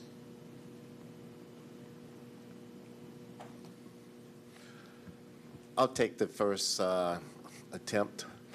If nothing changes, it's just going to continue to erode our ability to maintain affordability and be able to be innovative and to introduce new industry programs that are emerging in each of our communities across the Commonwealth. However, we can state that the community colleges are a great first step. It does offer affordability. It does offer a variety of programs to be able to access to complete a credential that leads directly into the workforce. With our continued work in collaboration with our four-year partners, creating seamless transferability, we can promote first step community colleges, step 3 and 4, our four-year colleges and universities to complete that bachelor's degree and beyond. However, I think the investment that we need to ensure that we maintain the high quality, the access to changing in the technologies, the increased need for supportive services for the various types of students that we anticipate will continue to come to our various institutions will require an investment. And if no investment is done, it would only continue to stifle our ability to make the success that we desire for each of the students that enter into our doors. Thank you for the question. As I understand it, Pittsburgh Promise is a last dollar in program after all the aid from federal and state sources and the institution. And secondly, it's a student-driven program. The money doesn't go to the institution, the money travels with the student, like FIA. So if Pittsburgh Promise goes away, there's a hole in that student aid system. And the only answer would be to put more money into Pennsylvania's direct-to-student system, which is FIA, so that we make up for those kind of gaps, which allow students to then choose where they want to go. The second thing I would say is, and this goes back to the Geneva question as well, the monies that are available now, federally through Pell, and the state through FIA, if you get the maximum grant, so your family's income, I forget what it is, do you remember, Dan? It might be under 40. So if your family's income is under 40, you're going to get the maximum grant, which is $6,000 to $7,000 on Pell and $5,750 on FIA. Well, you've got your tuition and fees for every community college, and you've got your tuition and fees for most of our, I think there may be one or two exceptions for the state system. If you get the average grant, so now your income's probably up around 60s, high 60s, I think, which goes to the Geneva model. If you get the average grant, you're still in pretty good shape for the community colleges for tuition and fees. You know, we've talked about a lot of the other costs. And I forget what the dollar figure is, Dan, but it's like you'd be paying $1,000, $2,000 at most of our state. So we have systems there. You know, our challenge in Pennsylvania is to make sure we're putting enough in there. And as I said at the beginning of the hearing, what you've done in the last 4 years on FIA is dramatic. You know, we're still not back. You had to cut the legislature and the governor back in 2007 and 8 because the money wasn't there, and it was cut dramatically. The figure that it's at now, because you have voted to increase those dollars, is literally the highest it's ever been. It's $5,750 is the maximum grant. That's still below where it would be if we had just inflation adjusted back before the Great Recession. And that costs families money. And in real dollar terms, and I forget if I put that chart in there, it's about $5,000 less value in the grant, even though we've done those increases. So continuing to look at that as a way to address costs and outcomes, you know, is the answer if programs like Pittsburgh Promise are going to go away. Yeah, and I've been Debbie Downer or Dan Downer on this topic for 5 years, so why should I change? You know, Pennsylvania is bottom 5 by any measure in terms of its investment in public higher education. It's top 5 in terms of things like cost per student, student graduating debt load. You know, those things are related. And I'm not throwing that out to, you know, put it in your face. That is years in the making. It's been a 15, 20-year problem in the making. And so the hole is bigger now than because it's been dug for quite a while. The cost of not getting out of it, you're seeing already show up in the unemployment rates in the state. We were once 24th in the nation, I think, in 2010. We're now 41st in terms of unemployment. That's because the jobs are going away, because employers will seek talent pool that they need, right? We're not able to develop it. 60% of our jobs today require someone in them with some post-secondary education, which only 51% of our adults have. Apparently, that translates into about 690,000 workers by 2035, right?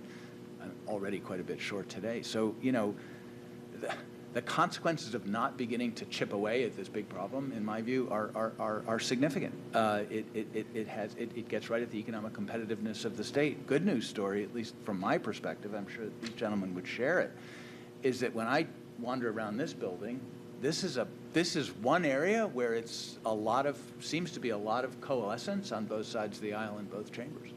That figuring out what to do about the connectivity between education and the workforce is a big deal. Everybody realizes it. So I'm actually optimistic about the opportunities to begin to address some of these. That's the first time I've heard you say that. That's great. Thank you, Mr. Chair. Thank you. And thank you all very much for testifying here today. I do have one final question to kind of allow you all to give a closing remark. We've heard a lot today, and the name of this hearing today was the cost of higher education. But I think it's important to note, especially now, and Rob, Representative McCurry had made mention to the non-preferreds and the state-relateds and what's going on there. So there's a lot of noise about this subject outside right now.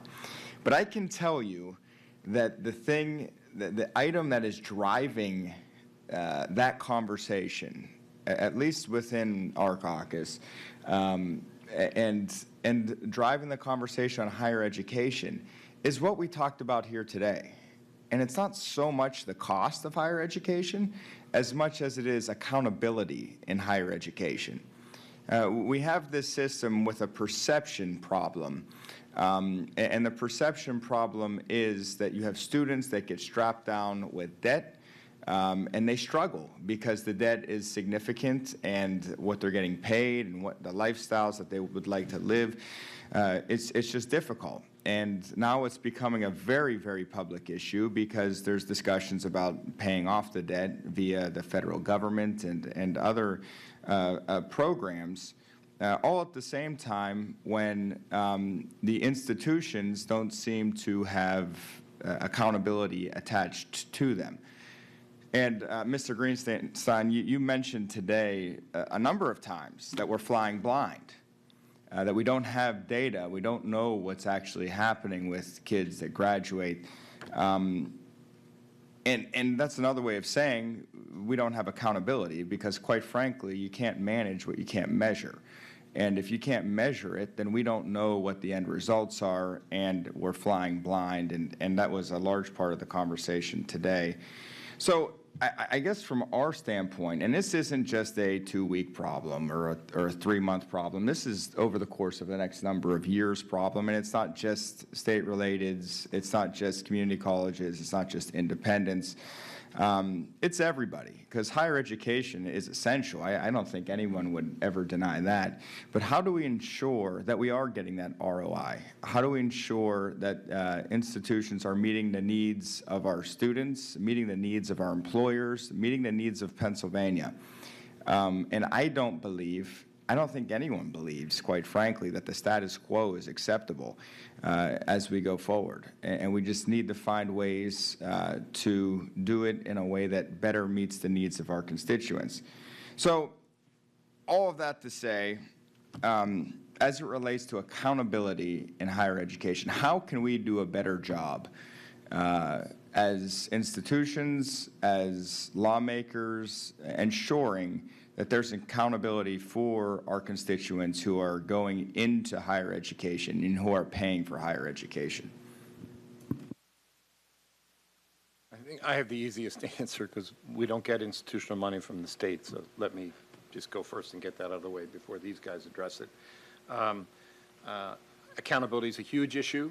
We have 90 colleges. We have 90 boards that are made up of alums, local business people, community leaders, that have to make sure that budget is balanced, that they're going to get enough enrollment next year, so they're putting out there whether their college is doing a good job, and they're not going to get a check from the state to help them balance that budget. They have to figure that out. I would like to push back a little bit on that, and the reason I want to push back is because ultimately you will be getting a check from the federal government if the federal government starts just paying off everyone's student loans. Now, it won't come from the federal government, but essentially you are engaged in this as well because of that. It becomes a very public issue regardless of whether there's public money at the front end or at the back end. And that's part of the conversation. I'm not saying that that's happening, or certainly not saying it should be happening.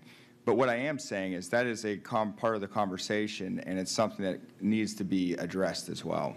Yeah, no, that's a fair enough point. And the federal money for COVID kept schools open, frankly. That's a reality, both in our sector and in other sectors. I don't want to minimize that point at all. That's very true. But in terms of how does each college account for itself in this network, they've got to report out every year. Nobody else is going to provide them money, so they have to be sure they're an attractive enough institution in all the ways that you advertise yourself. Your students get jobs, you have lower debt than other schools, that sort of thing, in order to bring in the students. Because it is like Dan said, at the end of the day, you have your revenue sources, but some of your revenue sources come from your students. And if you're not bringing enough students, you can't balance the budget. So you have 90 boards who, every one of them has to sit there in June of every year and figure out, how do we get to the finish line?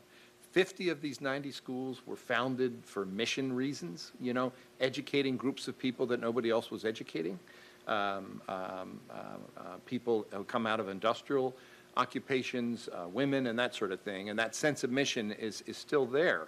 So they're balancing that as well, Mr. Chairman, like at the school I was at. It was founded by Mercy Nuns, from Ireland.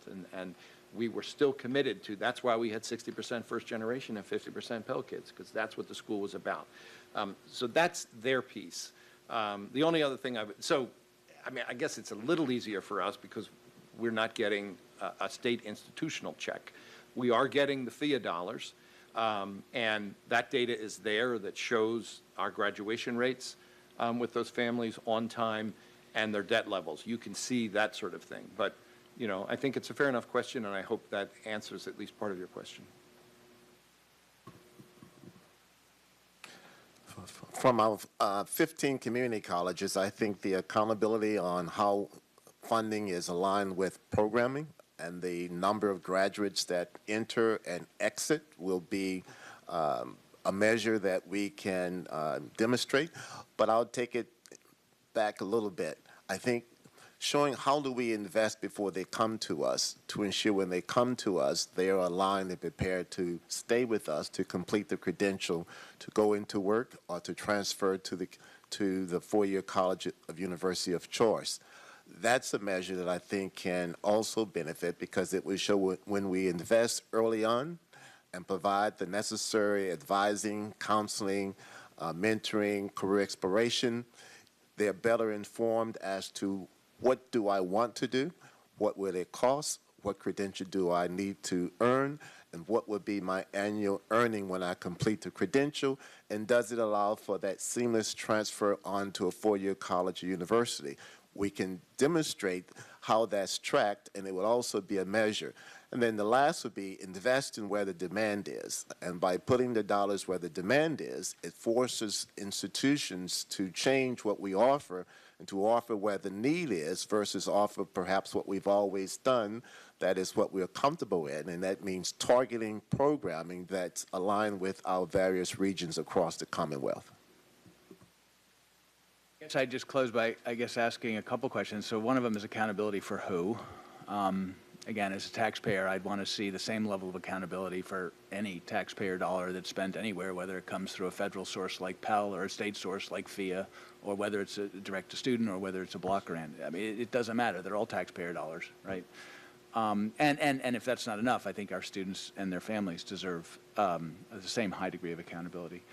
I think accountability for what is another question that I asked. That gets to the policy objectives, right? You know, again, and that's evolved over time. We were having these conversations 20 years ago after in the wake of the Margaret Spellings report, 2003. It would have all been about access. And, you know, is everybody having an equal shot at getting some form of higher education? 10 years later, it was all about completion. Does everybody have an equal shot of getting, you know, through college? And now it's about job connectivity. And those are good evolutions, but they're different questions, and they're different kinds of accountability. And then there's a question about how, right? And we got to some of the infrastructure requirements. Accountability isn't something you can just have, right? I mean, to Tom's point. And it requires the ability at the institutional level to surface the information in a realistic way, and it requires the infrastructure at the state level to actually use it in policy analysis. So if you look at the states which are ahead, they've invested in that infrastructure. They took advantage of Race to the Top money, so oops, that's gone. So you can find other sources, I'm sure. But there, you know, and then how to do it because there's so many different states out there that have done exceptional work in this area, and there are national data standards. I'm less worried about the implementation than I am about the ramp to actually get there. It's a multi-year journey. It's a journey worth taking because it addresses institutional issues. How do I manage an institution in a way that helps my students? It addresses policy issues, you know, which is, are we getting the best bang for the buck in the areas we feel we need it? Well, I truly appreciate the testimony today. I thought this was a fantastic hearing. I thought you guys did a wonderful job of answering the questions candidly. And I think it's an extraordinarily important topic to not just, we're certainly not done with the topic. There's going to be a lot more discussion on this as we go forward. And thank you. Thank you for being here today. Our next hearing, Keeping Our Communities Safe from Increasing Crime, will be held next Thursday, October 5th, in the Northampton Township Building to discuss the steady increase of crime impacting otherwise peaceful suburbs surrounding Philadelphia. Until then, this committee is adjourned. The hearing's adjourned. Thank you for being here.